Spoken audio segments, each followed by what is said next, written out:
चलिए हम लोग नेक्स्ट पोयम स्टार्ट करते हैं। ये क्या पोयम है मालूम है? 6 स्टोरी का ये पोयम है। हर एक स्टोरी के बाद पोयम मिल रहा है ना, तो माई चाइल्डहुड के बाद यानी छठा पोयम कह सकते हैं, जिसका नाम है नो मैन आर फॉरेन। देखिए ये MEN मैन जो है ना, MAN का प्लूरल फॉर्म है। क्या है ये? MAN का प्लूरल फॉर्म है। नो मैन आर फॉरेन यानी कि कोई भी मनुष्य विदेशी नहीं है। मनुष्य विदेशी नहीं है। विदेशी मतलब कि यहां अन्य कह सकते हैं। फॉरेन मीन्स विदेश का मीनिंग यहां हो गया कि वो अलग नहीं है, सब एक ही है, ये कहना चाह रहा है, ठीक ना। विदेशी मीन्स अजनबी नहीं है, स्ट्रेंजर नहीं है, वो हम सब मनुष्य है और हम सब एक है। कहां?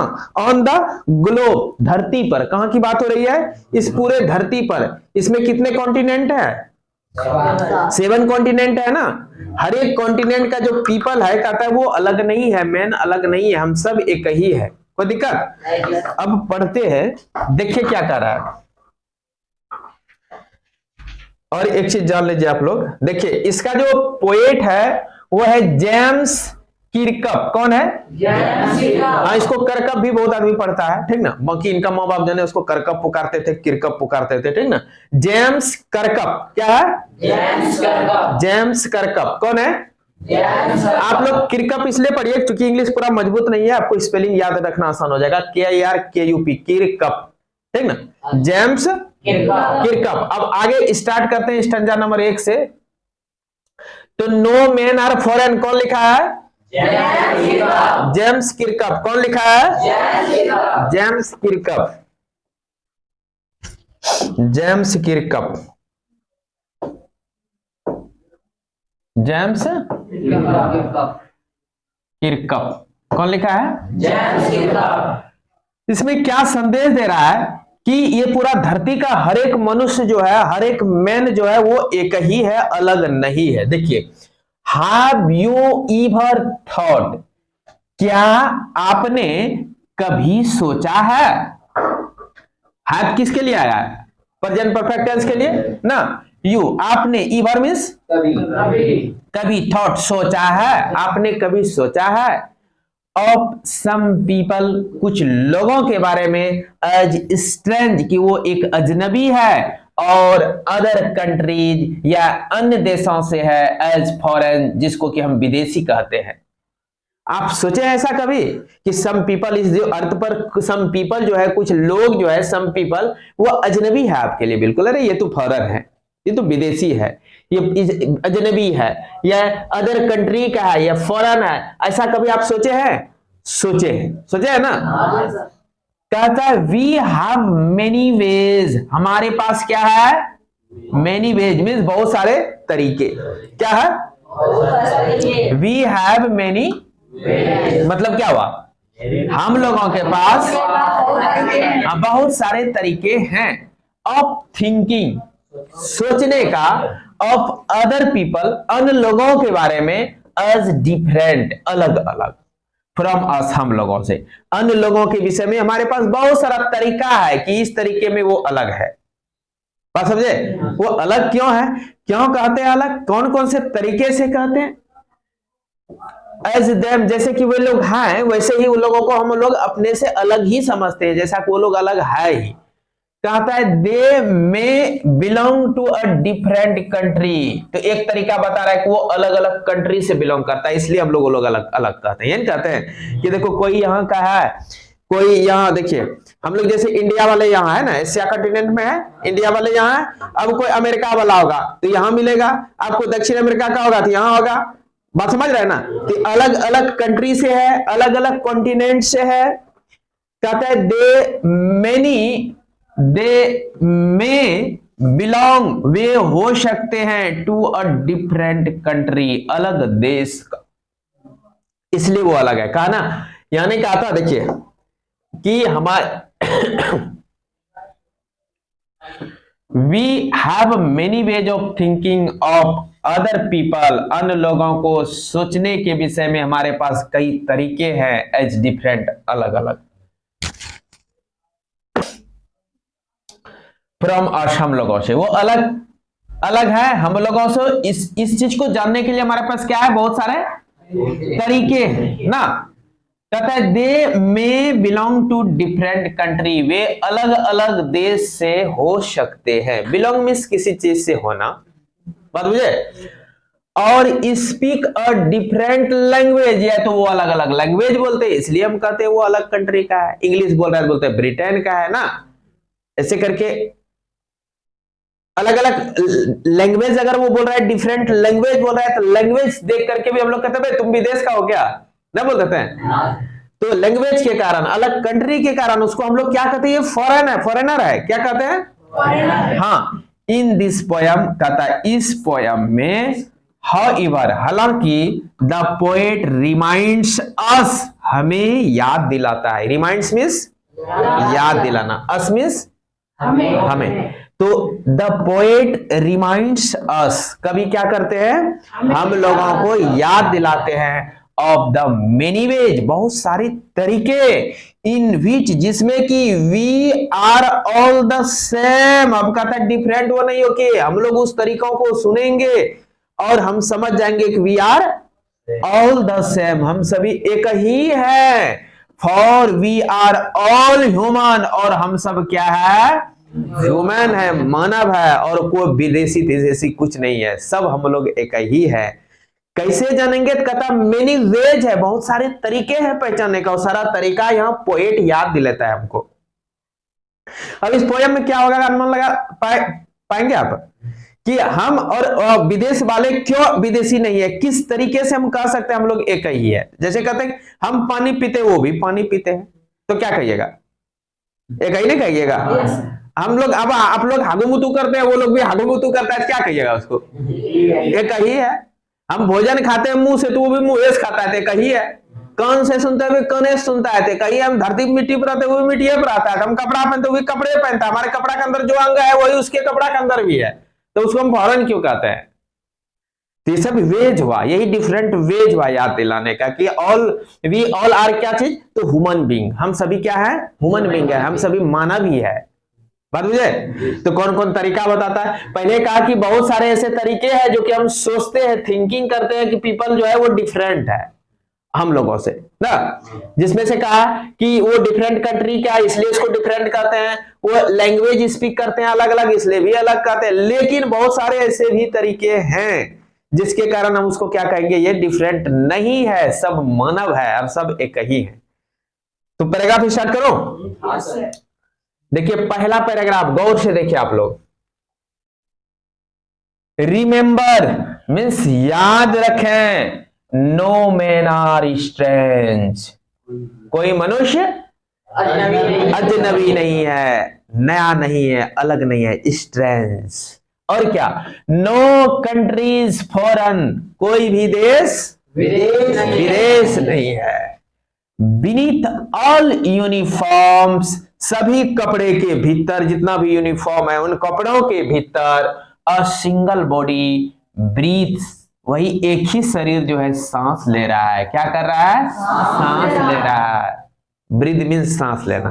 कहता अगर कपड़ा सब खोली देखो तो वहां सब शरीर में एक शरीर छो जे सांस ले छे, समझ में आया। मतलब सबके अंदर में, ये यूनिफॉर्म के भीतर में एक ही बॉडी है जो सांस ले रहा था, जिंदा है, जो वो जो जीवित शरीर है, देखोगे केवल कपड़ा अलग है, बाकी सब एक ही है। समझ में आया। लाइक आवर्स, जैसा कि हम लोगों का है। The land our brothers walk upon, कहता है लाइक आवर्स, हम लोगों की तरह या हमारे ही तरह, द लैंड धरती है, आवर ब्रदर्स जिस पर कि हमारे भाई लोग, वॉक अपॉन चलते हैं, टहलते हैं। यानी कि ये दो, हम लोग जिस तरह धरती पर टहलते हैं इसी तरह वो लोग भी धरती पर ही टहलता है। वो लोग स्टील पर टहलता है, तब लोहा पर टहलता है, तो कहता है तब विदेशी क्यों कहता है उसको ना।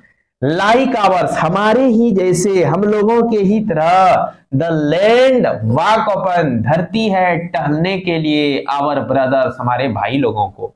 या भाई उसको कह रहा है जिसको हम लोग विदेशी कर रहे हैं, कोई दिक्कत नहीं। देखिए ये कभी होता है कि बॉर्डर पर सेना है, एक सेना दूसरी सेना को देख करके कह रहा है, इस सेंस में भी पोएट लिखे हैं। एक्चुअली में कोई भी पोयम है ना, उसका सही मीनिंग वो पोएट ही बता सकता है। ठीक ना। विद्वान केवल तर्क के आधार पर अर्थ लिखता है। हम आदमी को कन्या झगड़ा आता है उसमें भी पोयम रचना कर देता है, गर्लफ्रेंड से बिछड़ा होता है उसमें भी लिख डालता है, बाप बेटा में झगड़ा तो उसमें भी पोएट माइंड का जो होगा वो पोयम बना सकता है। देश संकट में है उससे भी उसके भी रिस्पेक्ट वो पोयम बना सकता है। बात समझ रहे हैं ना। देश में बहुत बढ़िया कोई पर्व त्योहार फेस्टिवल है उसका जश्न मनाया जा रहा है, उस पर भी पोएट पोयम की रचना कर सकता है। अब उस किस परिप्रेक्ष्य में लिखा है वो पोयम रचना करने वाले ही बता सकते हैं। जब तभी अंग्रेजों का उपहास उड़ाने के लिए भी बहुत पोएट होते थे जो कि पोयम का रचना कर देते थे। नाटक के माध्यम से, कविता के माध्यम से देशवासियों को जगाने के लिए भी पोयम रचना करते हैं। प्रेम प्रेमिका बिछड़ जाता है, लवर से बिलव्ड से बिछड़ जाता है, उसके वियोग में भी पोयम का रचना करते हैं। बात बुझ रहे हैं ना। कोई लात जूता खा जाता है लड़की से तो उसके लिए भी पोयम का रचना कर देते हैं। तब उसका क्या हुआ है, लात जूता खाक बनाया है, देश आजाद करने के लिए क्या है तो वही नहीं बता सकता है, ये वो पोएट ही बता सकता है सही अर्थ। बात समझे ना। लेकिन फिर भी विद्वान अपना एक आधार लेकर के किस समय का है, समय काल परिस्थिति देख के उसका अर्थ निकालते हैं। समझ में आया। तो यहां वो कह रहे हैं क्या हो सकता है, वो बॉर्डर सेना को देख के कह रहा हो ना। इन अर्थ लाइक दिस, कहता है धरती में इज अर्थ क्या, धरती लाइक दिस जो इस तरह का धरती है, इन विच वी ऑल शैल लाई जिसमें कि हम सब पड़े हुए हैं, वो भी इसी पर पड़ा है ना। इज अर्थ लाइक दिस, इसी धरती की तरह, इन विच जिसमें कि वी ऑल शैल लाई हम सब पड़े हुए रहेंगे। यहां मरने के बाद दफनाने के सेंस में भी ये हो सकता है, ठीक है, कि ये धरती है जो कि एक ही जैसा और सब मरने के बाद उसी में लाई हो जाएंगे, पड़ जाएंगे, यानी दफन हो जाएंगे। चाहे हम लोग हैं चाहे वो लोग हैं जिसको हम फॉरेनर कहते हैं। बात समझ रहे हैं। इज अर्थ लाइक दिस, कहता है देखिए प्रश्नवाचक चिन्ह नहीं है, ठीक है, इसलिए केवल पोएटिक स्टाइल है लिखने का। आप कह सकते हैं ये धरती जो हमारे ही तरह है, इन भी जिस पर वी ऑल शैल लाई हम सब मरकर दफन हो जाएंगे, पड़े रह जाएंगे। एक समानता ये भी बताया, एक ये बताया कि धरती है जिस पर कि हमारे ब्रदर्स भी वाक करता है। हम लोग जिस तरह धरती पर वाक करते हैं हमारे ब्रदर्स भी वाक करते हैं, इसलिए हम लोग ऑल आर सेम ना। सेम होने का कारण बताया। दूसरा सेम होने का कारण बताया कि after death we all will lie on this earth, सब इसी धरती पर पड़े रहेंगे। आगे बढ़े। दूसरा स्टंजा पढ़ते हैं। पहले पूरा मतलब मजेदार नहीं है लेकिन फिर भी मस्त है, सब में इक्वालिटी दिखा रहे हैं तो मस्त है ना। दे टू अवेयर ऑफ सन, कहता वे लोग जो अवेयर है सन से एंड एयर से एंड वाटर से, आर फेड उनको खिलाया जाता है, बाय पीसफुल हार्वेस्ट ये शांत फसल को काट काट कर, by wars long winter starved, कहता है बाय वार्स युद्ध के द्वारा, लॉन्ग विंटर लंबे समय तक जाड़े होने के कारण सब भूखे मर जाएंगे। जैसे कि हम लोग यहां फिर कंपैरिजन कर रहा है कि दे टू अवेयर ऑफ सन, वे लोग भी सूरज से जागरूक है, अर्थात सन से उन लोगों को भी रोशनी मिलती है। अवेयर माने क्या होता है, अवेयर जागरूक होना नहीं होता है। अवेयर ऑफ सन मतलब सूर्य के प्रति सचेत है, अर्थात सूर्य से लाभ है उन लोगों को जैसे कि हम लोगों को। और कहता है एंड एयर, एयर के प्रति भी वो लोग अवेयर है, aware of sun, aware of air, aware of water. Aware common निकला हुआ है, बात बुझे, मैथमेटिक्स रूल। कहता है उन लोगों को भी सूरज से रोशनी मिलती है, एयर में सांस लेते हैं और वाटर ड्रिंकिंग करते हैं।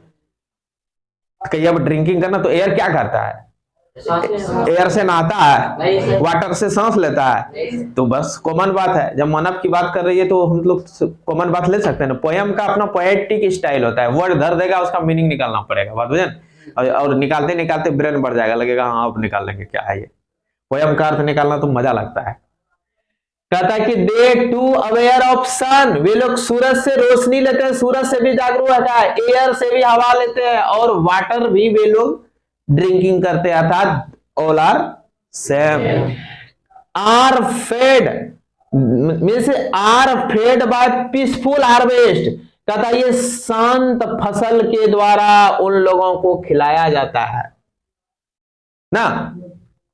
आर मीन्स वहां दे आर है, दे जो है साइलेंट है, दे आर फेड उन लोगों को खिलाया, तो प्रश्नवाचक चिन्ह नहीं लेना है, ऐसा रहता है प्रश्नवाचक चिन्ह लगता है, ठीक ना, क्वेश्चन मार्क नहीं लगा हुआ है, तो यहाँ समझिए कुछ साइलेंट रखे, क्या है, दे आर फेड, उन लोगों को खिलाया जाता है, बाय पीसफुल हार्वेस्ट, ये मजेदार फसल को काट करके, हार्वेस्ट मींस फसल ना, शांतिपूर्ण फसल मतलब क्या, अरे फसल का सुंदरता ब्यूटीफाई करने के लिए फसल में लगा दिया पीसफुल हार्वेस्ट, मतलब कि शांत फसल को काट करके उन लोगों को भी खाना खिलाया जाता है ना। By wars long winter starve, फिर देखिए खाली वर्ड धर दिया है कि युद्ध के कारण लंबे समय तक शरद ऋतु होने के कारण वे लोग भी भूखे मरने लगते हैं। जैसे अगर युद्ध हुआ तो हम लोग क्या हो गए, युद्ध बहुत होता है, सेकंड वर्ल्ड वार जो हुआ था, फर्स्ट वर्ल्ड वार हुआ, नतीजा क्या हुआ था, देश भुखमरी का शिकार हो गया था ना, हुआ था। तो वही कहता है कि वहां भी अगर ये होगा ना, क्या कहते हैं, वर्ल्ड वार हो जाए या वार हो जाए किसी तरह का, या लॉन्ग समय तक विंटर पड़े, तो वे लोग भी स्टार्व हो जाएंगे, भूखे मरेंगे। स्टार्व मींस भूखे मरना, STARV, स्टार्व, स्टार्व का अर्थ क्या होता है, भूखे मरना, ये होना चाहिए, ठीक है, STARV, starve. Long winter starve माने लंबे समय तक अगर विंटर हो जाए तो वे लोग भी भूखे मरेंगे, और वार अगर होगा तो भी वो भूखे मरेंगे, लाइकस, हम लोगों की तरह। आगे बढ़ो। फिर और समानता बता रहा है, देयर हैंड्स आर आवर, कहता है उन लोगों का हाथ हमारी तरह है, यहां तरह का अंग्रेजी नहीं है, मतलब जिस तरह हम लोग को हाथ है उसी तरह उन लोगों को भी हाथ है। And in their lines we read a lever not different from our own, their hands are ours, उनका हाथ भी हमारे जैसा है, and in their lines, और उनके लाइन में, ये हैंड का लाइन है, देख रहे हैं, हैंड का लाइन देख रहा है, ये है हैंड का लाइन, कहता है उनके हाथों में, हाथों के लकीरों में, we read, हम लोग पढ़ते हैं, a labor, श्रम, परिश्रम, not different from our own, हमसे अलग नहीं, नॉट डिफरेंट फ्रॉम आवर्स, मैंने हमारे हाथों में जो भाग्य रेखा लिखा है, कर्म रेखा लिखा है, यही कर्म रेखा उनके हाथों में भी है, हमारे से अलग वो नहीं है। हम लोग ज्योतिषी के पास जाएंगे तो देख करके भी बहुत कुछ भविष्य में करेगा, जाके नक्षत्र या भाग भंडार तो ठीक हुआ चला, लेकिन तोरा एक ग्रह लिखल हुआ ना, तब की होते बाबा, तब वो कुछ बतावा बाबा, तो बाबा बोलेगा तोरा एक जंतर लग तो, और जंतर दे देगा, कुछ दे देगा पढ़ लिख करके, पानी उन्हें दे देगा, छीट देना अपने घर के चारों तरफ, चारों कोना पर, बस हो गया ठीक। तो उन लोगों का भी हस्तरेखा है, वही कहता है कि कर्म रेखा उनको भी लिखा है, in their lines we read, हम लोग पढ़ सकते हैं, ए लेबर, कर्म रेखा यानी श्रम के विषय में, जो कि नॉट डिफरेंट, वो अलग नहीं है, फ्रॉम आवर आउन, हमारे हाथों से। समझ में आया? ये भी समानता बता रहा है कि हैंड का जो लाइन है उसको भी है, हमको भी है, both have means we have lines on palm and they also have, उन लोगों को भी है। आगे बढ़ाऊं, अगला देखिए क्या है, रिमेंबर, याद रखो, they have eyes like ours, अब इसका अर्थ बताओ क्या होगा, हाँ उनके पास आईज है हमारे ही तरह ना, दैट वेक, जिससे वो जगते हैं, और स्लीप या सोते हैं, कोई दिक्कत, and strength that can be won, उसको ताकत भी होता है जो उसको जिता सकता है ना, बाय लव, प्रेम से उसको जिता सकता है, हमारे पास जितना ताकत है उस तरह उसके पास भी ताकत है, और प्रेम से वो विजयी होता है किसी भी चीज में, बात समझे। कहता है कि and strength that can be won by love, जो प्यार से जीता जा सकता है, उसके पास ताकत है, और ताकत के को प्रेम से जीता जा सकता है, ताकत को, सॉरी यहाँ इस सेंस में वो होगा कि हमको लड़ने झड़ने की कोई बात नहीं, उसके पास भी ताकत है, हमारे पास भी ताकत है, हम उसको एक दूसरे से प्यार से जीत लेंगे, ताकत को ताकत से आजमाने की कोई जरूरत नहीं है, बात बुझे। In every land is common life, हर एक धरती पर कॉमन लाइफ है, समान जीवन है, धरती यहाँ अलग अलग कनेक्ट में सेंस है, ये पूरा एक धरती है, लेकिन यहाँ कह रहा है जैसे हम ले लेंगे क्या, एशिया वाला ले लेते हैं, तो अफ्रीका वाला ले लेते हैं, यूरोप वाला ले लेते हैं, अफ्रीका वाला ले लेते हैं, अमेरिका ले लेते हैं, ऑस्ट्रेलिया ले लेते हैं, तो क्या होगा, सब क्या हो जाएगा, ये अलग अलग लैंड कह सकते हैं इसको, बात बुझे। तो यहाँ है कि इन एवरी लैंड, हर एक धरती पर, इज कॉमन लाइफ, समान जीवन है, समझ गए, दैट ऑल कैन रिकॉग्नाइज, सबको पहचान सकते हैं। All can recognise, recognise means पहचानना, रिकॉग्नाइज मीन्स पहचानना, सबको पहचान सकते हैं ना, पहचानना। एंड अंडरस्टैंड, हम समझ भी सकते हैं। वो धरती पर जो समान जीवन है, कॉमन जीवन है, उसको हम क्या कर सकते हैं, पहचान सकते हैं, अच्छी तरह से समझ सकते हैं। आपस में मिलेंगे, गपशप करेंगे तो एक दूसरे को समझ जाएंगे। बाद में मार झगड़ा करने की क्या जरूरत है। लेट्स अस रिमेंबर, याद करें हम लोग या याद रखें। लेट अस रिमेंबर, हम सब याद रखें। Whenever we are told, जब हम लोगों को कहा जाता है, टू हेट आवर ब्रदर्स, अपने ब्रदर के साथ हेट करने के लिए। हेट माना ब्रदर, यहाँ कौन हो रहा है, जिसको फॉरेनर कर रहा है हम लोग, जिसको फॉरेनर कर रहा है उसको ब्रदर्स कर रहा है। कि याद रखें, हम सब याद रखें कि जब कभी, वेन एवर मीन्स जब कभी, वी आर टोल्ड, हम लोगों को कहा जाता है, टू हेट, घृणा करने के लिए, आवर ब्रदर्स, अपने भाइयों से, इट इज आवर सेल्व्स, हम ही लोग हैं, दैट वी शैल डिस्पोजेज, जो कि अपना अधिकार खो देते हैं। तो हमें युद्ध नहीं करना चाहिए, हमें उससे क्या नहीं करना चाहिए, हेट नहीं करना चाहिए ना। बिट्रे, हम क्या होते हैं, बिट्रे, धोखा खाते हैं। कॉन्डम, एक दूसरे का निंदा करते हैं ना।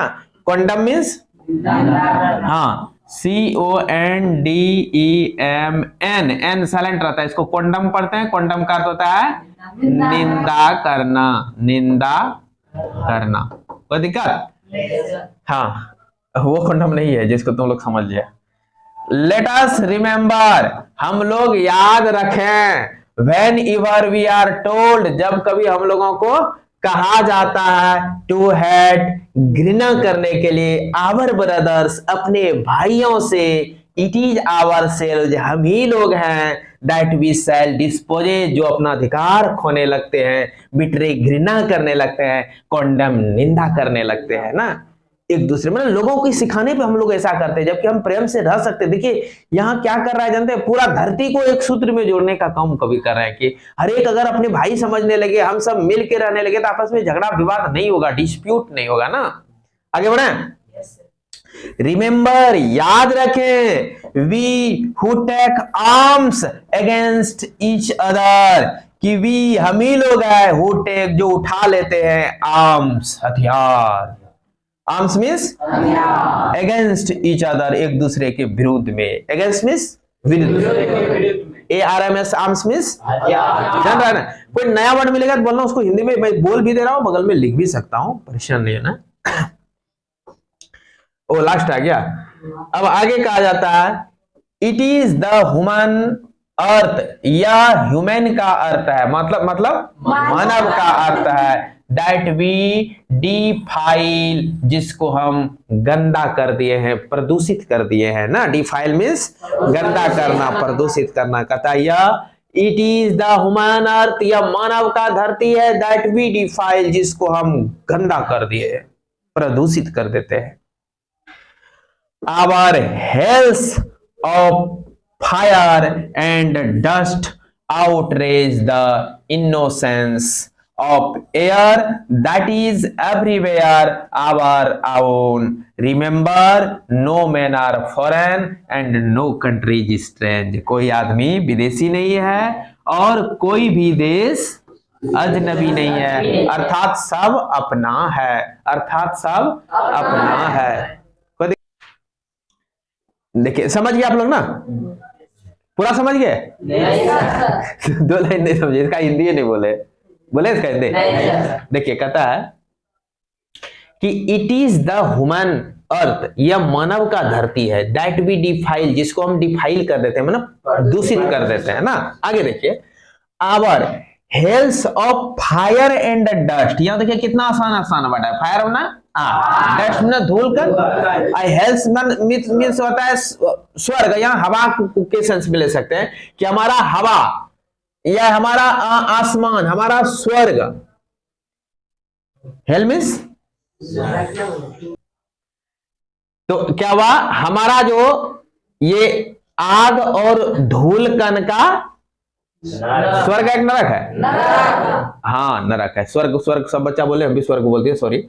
हेल नरक को कहते हैं ना, हेवन मीन स्वर्ग होता है, हेल मीन्स नरक। चलिए, our hells of fire and dust, आग और धूल का जो हमारा नरक है, आउटरेज द इनोसेंस, निर्दोष को क्रोधित कर देता है। आउटरेज का अर्थ होता है, मतलब रेज मीन्स क्रोध होता है, आउटरेज मीन्स होता है ज्यादा ही क्रोधित कर देना, अति क्रोधित कर देना, बर्बाद कर देना ना। आउटरेज द इनोसेंस, निर्दोष को क्या कर देता है? गंदा कर देता है, क्रोधित कर देता है, प्रदूषित कर देता है। आउटरेज यहाँ इनोसेंस के अर्थ में अर्थ लिया जा रहा है, ठीक है, innocence earth. Our hells of fire and dust, हमारा आग और धूल कण का जो नरक है, विचारधारा के सेंस में लीजिए, ठीक ना। आग धूल कण का भरा हुआ नरक मीन्स हमारा जो ये विचारधारा है वो आउटरेज कर देता है, क्रोधित कर देता है। द इनोसेंस मैंने निर्दोष को, अर्थात निर्दोष धरती को बर्बाद कर देता है ना। Of air, o innocence of air, देखिए निर्दोष हवा है ना, निर्दोष हवा को बर्बाद कर दे रहा है। हमको इस पर गौर नहीं किए। इनोसेंस एयर, एक साथ इसको लीजिए, अर्थात शुद्ध हवा हमारे पास है, और इस हवा को डस्ट और फायर का जो नरक है वो उसको क्या कर दे रहा है? आउटरेज कर देता है। मतलब आउटरेज मीन्स हाँ, रेज का अर्थ होता है क्रोध, आउटरेज का अर्थ बहुत क्रोध भी कर सकते हैं, ठीक ना। तो ये समझ में आया? समझ गए? दैट इज एवरीवेयर, जो हर जगह है। आवर आवन और हमारे अपने है। कौन हर जगह है? ये इनोसेंट ऑफ एयर, हवा, शुद्ध हवा। इनोसेंस ऑफ एयर मीन्स शुद्ध हवा का, इनोसेंस ऑफ एयर मीन्स ये जो शुद्ध हवा हर जगह, हमारे चारों तरफ हर जगह है, उसको आउटरेज कर देता है। आउटरेज मीन्स हिंसा पूर्ण कर देना। आउटरेज मीन्स अति क्रोधित कर देना ना। मतलब यहां हम कह सकते हैं गंदा कर देना। इसको सरल शब्दों में कह सकते हैं कि हमारा जो इनोसेंस ऑफ एयर है, ये निर्दोष हवा है, इसको गंदा कर देता है। कौन कर देता है? डस्ट और फायर का नरक।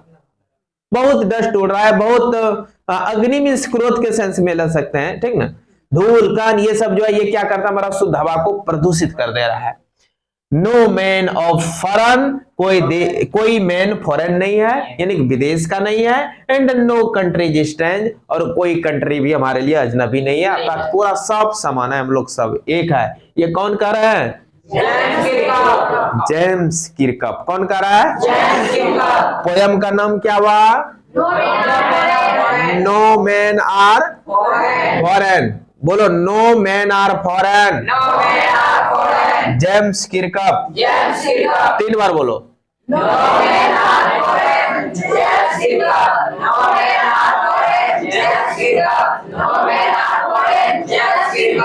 तो ठीक है, अब इसमें से कोई वर्ड ऐसा है जिसका हिंदी चाहिए आपको? हार्वेस्ट मीन्स फसल। कोई वर्ड अगर लगता है तो कॉपी निकालो, मैं बताते चलूं। और अगर आपका वीडियो बन ही गया, आप चाहेंगे तो इससे भी देख करके वर्ड को ले सकते हैं, ठीक ना। ठीक है, तब बच्चों फिर मिलते हैं नेक्स्ट वीडियो में ऑब्जेक्टिव क्वेश्चन आंसर के साथ और पैसेज के साथ, ठीक है। और देखिए, जितना भी इंग्लिश पढ़ाया जा रहा है, चाहे वो पैसेज में पढ़ाया, पोयम पढ़ाया, स्टोरी पढ़ाया, सबका डिस्क्रिप्शन बॉक्स में लिंक दिया हुआ है। एक एक लिंक टच करके आप सब स्टोरी को, पोयम को पढ़ सकते हैं। हर एक पोयम का लिंक पोयम में मिलेगा आपको, स्टोरी का लिंक स्टोरी के डिस्क्रिप्शन में मिलेगा, पैसेज का लिंक पैसेज के डिस्क्रिप्शन में मिलेगा, ठीक है। फिर मिलते हैं नेक्स्ट क्लास में।